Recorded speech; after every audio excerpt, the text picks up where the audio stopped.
जैसे कि भाई आपने सारी फ़ोटोज़ देखी हैं, ये फ़ोटोज़ मेरी ही है, मैंने ट्रांसप्लांट कराया था, उस टाइम पे ली गई थी ये फ़ोटो। और इस फ़ोटो के दौरान ही मुझे पता चला कि जो मेरा बेस्ट रिज़ल्ट है वो मुझे कितना मिला है, कितना नहीं मिला है। जो दिक्कतें हुई हैं ट्रांसप्लांट कराने के बाद जो मैं फ़ील कर रहा हूँ, वो मैं आपको बताना चाहता हूँ कि मैंने ट्रांसप्लांट कराने के बाद क्या-क्या फ़ील किया। आप खुद मुझे कमेंट बॉक्स में लिखो कि मेरा जो हेयर ट्रांसप्लांट हुआ है, वो सक्सेसफुल हुआ है कि नहीं हुआ है। और गाइस सबसे मेन चीज़ जो है, मैं ये इन्फॉर्मेशन आपको दे रहा हूँ, तो प्लीज़ आप भी मेरे लिए इस चैनल को सब्सक्राइब कीजिए, ठीक है? लाइक कीजिए, क्योंकि बहुत मेहनत लगती है इन्फॉर्मेशन बताने में और अपना एक्सपीरियंस बताने में, क्योंकि मैं भी चाहता हूँ कि जो लोग अभी तक ट्रांसप्लांट नहीं करवा चुके हैं, उनको कोई दिक्कत ना आए हेयर ट्रांसप्लांट में, उनको पूरा पैटर्न समझ आ जाए कि हेयर ट्रांसप्लांट कराने के बाद क्या-क्या होता है, कैसे-कैसे होता है, ठीक है? तो इस वीडियो में वो सारे कुछ बताऊँगा। उससे पहले कि इस वीडियो के बाद जो फ़ोटोज़ आएँगे, वो फ़ोटोज़ में आपको बताया जाएगा कि पहले मेरी कंडीशन कैसे थी, पहले मेरे बाल कैसे थे और इन दौरान मुझे क्या-क्या चीज़ें प्रॉब्लम फेस आउट करनी पड़ी है, वो सारा कुछ मैं आपको बताऊँगा। बस प्लीज़ आप इस चैनल को सब्सक्राइब कीजिए।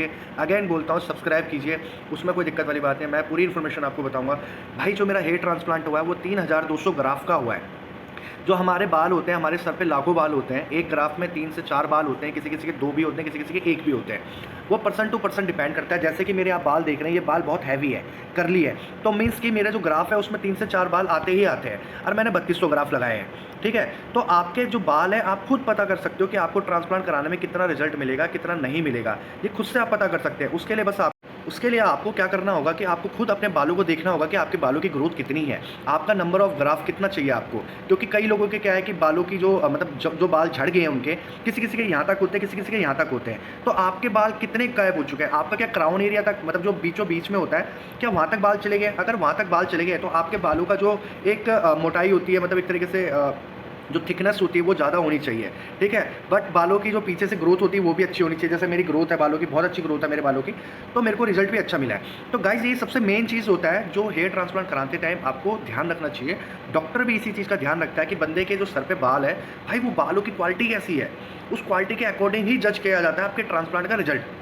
तो आप भी ये चीज़ें ध्यान में रखिए कि आपके जो बालों की गुणवत्ता है, जो क्वालिटी है वो कैसी। साथ ही साथ में गाइस जैसे आपको एक और चीज़ में ध्यान में रखना होगा कि आप ट्रांसप्लांट करा रहे हो, बहुत अच्छी बात है आप ट्रांसप्लांट करा रहे हो। आपने अपने लिए बहुत अच्छा फैसला चुना है, क्योंकि आप भी परेशान हो चुके हो इन झड़ते हुए बालों को देखते-देखते। साथ ही साथ में आपकी पर्सनैलिटी भी धीरे-धीरे डाउन हो रही है। कई लोगों की तो सबसे ज़्यादा दिक्कत यही होती है, ठीक है? कि वो फ़ोटो नहीं क्लिक कर पाते हैं, ठीक है? आप फ़ोन नहीं ज़्यादा यूज़ करते, शादियों में भी टोपी पहन के जाते हो, ठीक है? कहीं भी आते-जाते हो तो अपने बालों को देखते हो तो बहुत बेकार सा आपको फ़ील होता है, कॉन्फिडेंस लेवल कम हो जाता है। आप किसी से बात करते हो तो झिझकते हो, ठीक है? किसी बंदे को देख लेते हो जिसके बाल ज़्यादा होते हैं, तो आपको फ़ील होता है कि यार इसके तो इतने अच्छे बाल हैं, मेरे बाल नहीं है। तो अगर आप ये सब चीज़ें अपनी दूर करना चाहते हो, तो आप कर सकते हो, ट्रांसप्लांट कर सकते हो, क्योंकि ट्रांसप्लांट ही एक ऐसा इलाज है जिससे आपको नेचुरल बाल मिलते हैं और आपकी प्रॉब्लम दूर होती है।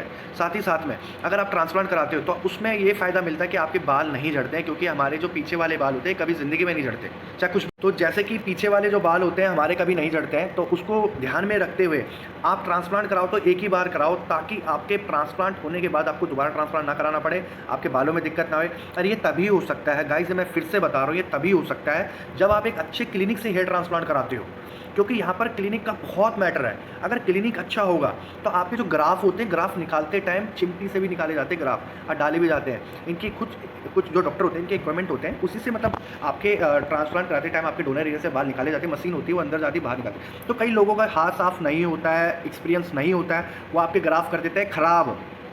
आपके ग्राफ अगर ख़राब हो गए तो आपका रिजल्ट अच्छा नहीं मिलेगा, ये समझो भाई, समझो। चाहे कितने भी बाल आप लगा लो अपने सर पे, रिजल्ट अच्छा क्यों नहीं मिलता? इसी कारण से नहीं मिलता रिजल्ट अच्छा, क्योंकि ग्राफ डैमेज हो जाते हैं आपके। अब ग्राफ ही डैमेज हो जाएंगे तो फिर फ़ायदा क्या है ट्रांसप्लांट कराने का? 15 रुपये, 20 रुपये, 10 रुपये के हिसाब से जो ग्राफ मिलते हैं, ग्राफ का रेट लगाया गया आजकल। भाई तो करवाओ तो ऐसी जगह से कराओ जहाँ से रिजल्ट मिले, जहाँ से आपको ऐसे गुच्छेदार बाल मिले जो मेरे हैं, ठीक है? ऐसी रिजल्ट मिले, आपको पीआरपी मिले। क्योंकि हर क्लिनिक अगर आपसे 40,000 रुपये तक चार्ज ले रहा है तो उससे पीआरपी लो, उसको बोलो मुझे पीआरपी भी दे, मुझे 3 से 4 पीआरपी चाहिए फ्री ऑफ कॉस्ट में। साथ ही साथ में आप जो टेस्ट वगैरह होते हैं हमारी बॉडी के, वो टेस्ट भी आप भी करके दो। आप मुझे अपनी डिग्री बताओ कि आपके पास कितना एक्सपीरियंस है, आपने कितनी पढ़ाई कर रखी है, कि कहीं पता चले कोई नौसिखिया आपका ट्रांसप्लांट कर रहा हो। जैसे टेक्नीशियन होते हैं आजकल के टाइम पे, आओ भाई घरों के अंदर 30-30 हज़ार रुपये में लो, एक्सपीरियंस लेना उन बंदों ने, ठीक है? और एक्सपेरिमेंट करना आपके बालों पे। फिर क्या होता है कि आपका ट्रांसप्लांट अच्छा नहीं होता, आपको रिजल्ट अच्छा नहीं मिलता है, फिर आप कंप्लेन करते हो, फिर आप दूसरे क्लिनिक में जाते हो, फिर वहाँ 40-50 हज़ार रुपये फूकते हो। फिर फ़ायदा क्या? ऐसे बाल लगवाने का फ़ायदा क्या है जिसमें आपके ट्रांसप्लांट सक्सेसफुल ना हो, आपको फ़ायदा ना मिले? जब आप पैसे लगा रहे हो 40-50 हज़ार रुपये, 30 हज़ार रुपये भी लगा रहे हो, तो आपको फ़ायदा ना मिले तो वो पैसों का क्या फ़ायदा? आप क्या बार-बार करवा लोगे ट्रांसप्लांट? ट्रांसप्लांट कराने के बाद ऐसा नहीं कि ट्रांसप्लांट करा लिया तो होगी बात खत्म, कहानी खत्म। भाई उसके 4-5 दिन तक बहुत मेहनत करनी पड़ती है अपने लिए, बहुत ध्यान रखना पड़ता है अपने लिए, ठीक है? अब वही बहुत बड़ी बात होती है, एक बार करवा लोगे ना ट्रांसप्लांट तो दोबारा सोचोगे नहीं ट्रांसप्लांट कराने के लिए। इसलिए ट्रांसप्लांट कराओ तो ढंग की जगह में से करवाओ, जहाँ से फ़ायदा मिले। जैसे कि आप देख रहे हो कि जैसे ट्रांसप्लांट करा लेते हैं तो उसके बाद 5 दिन तक तो हमें अपने बालों को ध्यान रखना होता है, उसको साफ़ भी करना होता है। खून की पपड़ी जम जाती है, खून की पपड़ी भी हटानी पड़ती है। सर में अगर थोड़ा थोड़ा दर्द लगे तो दवाई खानी पड़ती है उसके लिए। तो वो बार बार आप नहीं कर सकते। सोना भी होता है ना, तो सोते टाइम पे हमें सीधे सोना होता है ताकि हमारे ये बालों पे कोई दिक्कत ना आए। उस चीज़ को देखते हुए अगर कोई ट्रांसप्लांट करने वाला बंदा है और वो दोबारा ट्रांसप्लांट कराने की नहीं सोचता, क्योंकि उसको पता है कि भाई ट्रांसप्लांट कराते टाइम फट के 4 हो जाती है भाई बंदों की, सच्ची में भाई, हकीकत में कह रहा हूँ। क्योंकि आप 2 से 3 दिन देते हो ट्रांसप्लांट कराने के लिए, फिर उसके बाद 5 दिन तक आप ट्राई करते हो। तो अगर एक अच्छा मतलब क्लिनिक अच्छा होगा, ठीक है, डॉक्टर अच्छा होगा, तो आपका ट्रांसप्लांट भी स्मूथ तरीके से हो जाएगा, जैसे मेरा हुआ था। आपको दिक्कत भी नहीं आएगी इतनी, आपको बार बार कराने के लिए, ट्रांसप्लांट कराने के लिए भी दिक्कत नहीं आएगी। श्योरिटी आपको मिलेगी, ठीक है, कि आपका ट्रांसप्लांट अच्छा होगा, मतलब काम बहुत अच्छा होगा। यही मेरा कहने का मतलब है कि अगर ट्रांसप्लांट कराओ तो भाई ध्यान से कराना। कई लोग क्या होते हैं, पैसों के चक्कर में किसी टेक्नीशियन की बातों में आ जाते हैं, जो डॉक्टर नहीं होता उसकी भी बातों में आ जाते हैं और अपना ट्रांसप्लांट करवा लेते हैं ख़राब। क्योंकि एक बार काम हो जाता है ट्रांसप्लांट का, उसके बाद डॉक्टर या क्या कहते हैं टेक्नीशियन, जो टेक्नीशियन डॉक्टर बना होता है वो कोई गारंटी नहीं। हाल ही में भाई मेरा एक सब्सक्राइबर है, उस बंदे ने मेरे को बताया कि भाई मैंने 30,000 रुपये का ट्रांसप्लांट कराया। 1 महीने के अंदर उन्होंने 10 से 12 ट्रांसप्लांट करे। जिस घर में ट्रांसप्लांट खोला था वो घर ही उन्होंने खाली करके चले गए। उनको फ़ायदा नहीं होगा यार, कुछ सोचो। अगर 30,000 रुपये में 10 कर रहे हैं तो 3 लाख रुपये उनको मिल गए। अब 3 लाख रुपये अमाउंट उनके लिए ज़्यादा बड़ा है या क्या कहते हैं 10 से 15-20 हज़ार रुपये का किराया उनके लिए ज़्यादा बड़ा है? 3 लाख ऑब्वियसली।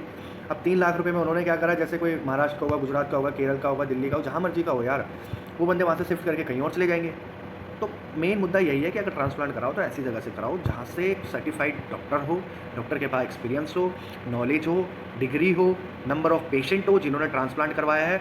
आप उनसे बोलो कि मेरे को जिन जिन आपके मतलब मैक्सिमम 5 बंदों से तो मेरी बात करवाओ जिन्होंने ट्रांसप्लांट करवाया आपके क्लिनिक से, उनसे तो बात कराओ, ये सीओटी के लिए। भाई कहने का मतलब ये, अगर ट्रांसप्लांट करा रहे कोई जेन्युइन डॉक्टर है तो वो आपको आपके रेफरेंस जिन्होंने ट्रांसप्लांट कराया है तो उनका नंबर भी शेयर करेगा और आपको बताएगा, बात भी करवाएगा, आपको फ़ोटोज़ भी दिखाएगा उनका। और जिस बंदे ने ट्रांसप्लांट कराया ना, जैसे अगर आपको फ़ायदा नहीं होता है किसी डॉक्टर से, तो आप क्या करते हो कि जैसे अगर किसी बंदे का फ़ोन है तो आप छूटते बोलते कि भाई इस डॉक्टर से मत करवाना, डॉक्टर ऐसा है वैसा है, पैसे लूट लेगा, ये कर लेगा। तो ये चीज़ सबसे ज़्यादा ध्यान में रखना कि उस बंदे का नंबर आप ले लेना, डॉक्टर को बोलना कि मैं ट्रांसप्लांट आपसे ही करवाऊँगा, बस मुझे क्या चाहिए, मुझे चाहिए आपके रेफरेंस, जिन बंदों ने ट्रांसप्लांट कराया उनका नंबर चाहिए। और फ़ोन करोगे तो उनके सामने मत करना, डॉक्टर के सामने मत करना भाई, बाहर जाके करना, किसी दोस्त के फ़ोन से फ़ोन करना और उस बंदे से पूछना कि भाई दिल से बताना कैसा ट्रांसप्लांट हुआ है। एक बार अगर आपके नियर बाई का तो मिलने भी जाना, उससे व्हाट्सएप पे फ़ोटो भी मंगवाना, क्योंकि भाई मैं नहीं चाहता आपके पैसे ख़राब हुए, 30, 40, 50 हज़ार रुपये बर्बाद हुए, मैं नहीं चाहता।